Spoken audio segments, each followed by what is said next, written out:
All right. Good evening, or better still, good morning, or anyways, wherever you may be. If it's morning, if it's evening at your end, I say hello.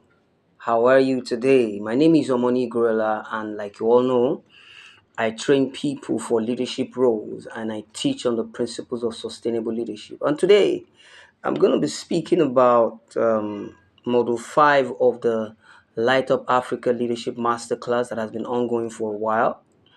And this particular module talks about inclusive leadership, and I have it subtitled Gender Equity and Inclusive System.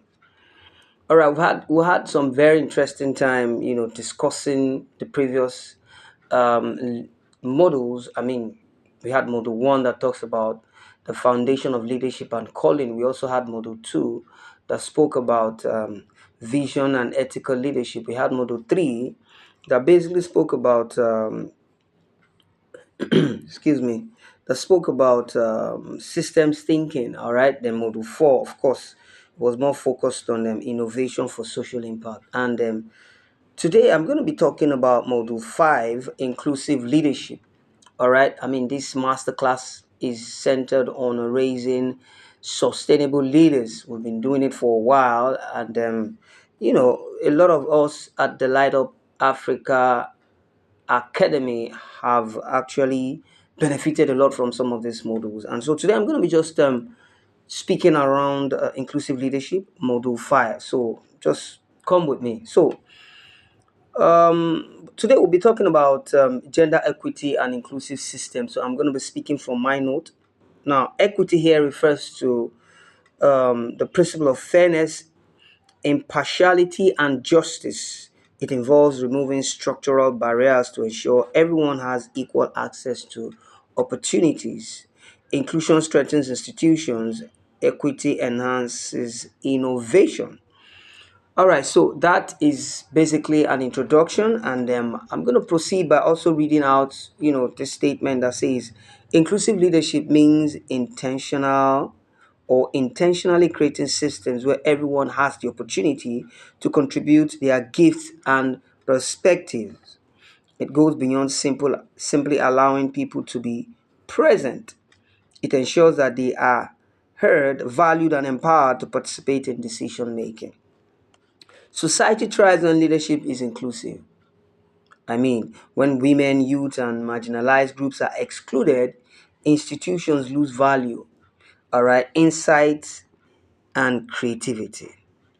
Inclusive system therefore strengthens governance, innovation, and sustainable development. For many of us who have not been attending our virtual masterclass, this is just the video summary, and of course I'll be reading it from my notes in order not to miss out any cogent or vital point. So my slide two here says SDG 5, Sustainable Development Goal 5. It aims to achieve gender equity and empower all women and girls. I mean, the recent talk has been that we should have more women in power, we should have more women, at the boardroom, we should have more women at the elms of affairs, which is totally correct. I mean, that's what inclusive leadership is all about. When you give opportunities to the marginalized, to the youths, and women in our society, you're basically,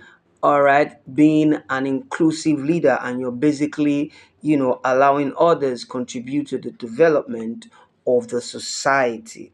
All right, gender equality is one of the 17 global goals established by the United Nations to create sustainable future for humanity. Like I said earlier, across the world, women still face barriers such as unequal pay, or rather unequal pay, limited access to leadership roles, and cultural restrictions that limit their contributions. When these barriers are removed, the impact is transformational. I'll need us to know that when these barriers are removed, the impact is transformational. Economies grow stronger, institutions become more accountable, and communities become more stable. All right, inclusive leadership therefore aligns with global development goals because empowering women strengthens society as a whole. That's basically what it is, and I mean, that's just pretty much what inclusive leadership is all about. though I still have a couple of points here I'm going to make, but I wanted to sink in that inclusive leadership basically means allowing other people contribute to the growth and development of whatever it is you're doing.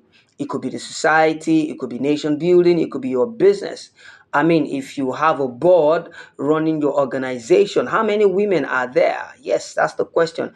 And how many people are you allowing to, contribute? Are you allowing the youth have an opportunity to express their opinion about your organization or whatever it is that you're building?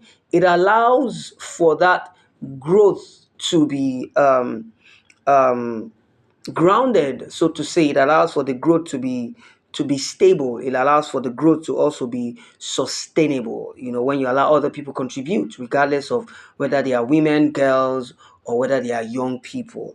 All right. So research across industries consistently shows that diverse teams produce better results. All right. This is because diversity brings different perspectives, experiences, and ways of thinking, which of course contributes to the growth of whatever it is you're building, your organization, your community, and whatever it is you are doing. When everyone in a team thinks the same way, all right, innovation becomes limited.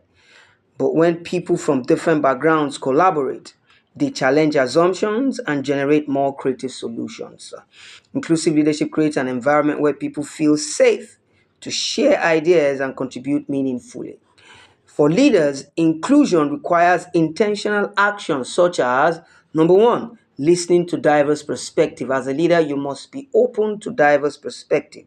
All right, you must not be biased with your judgment of perspective. All right. Yes, as a leader, number two, you must be creating equal opportunities for growth. Like I earlier said, when you allow inclusive leadership, your growth becomes sustainable and your growth becomes, robust, so to say. Number three, building systems that prevent discrimination and biases. I said that earlier on. You must not be biased when you're building. All right, you must allow other people contribute their opinion and their thoughts in the building of whatever it is you're doing. The result is stronger institutions that are better and institutions that are better equipped to solve complex problems.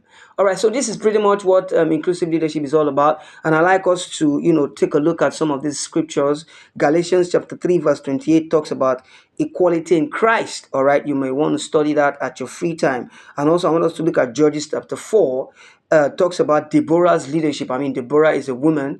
She's one of the judges in Israel, and God gave her a mandate, to lead the children of Israel, and become a judge over them. And so she did tremendously well as a woman. So those are part of the things we're talking about, allowing women in power, allowing women in nation building, allowing women in organizational building, allowing women in contribution, of the growth and development of the society. That's pretty much what sustainable leadership is all about. I hope this, informs your decision for the next level, for your organization, for your life, for whatever it is you're doing. Thank you very much for listening, and do enjoy yourself. All right, cheers.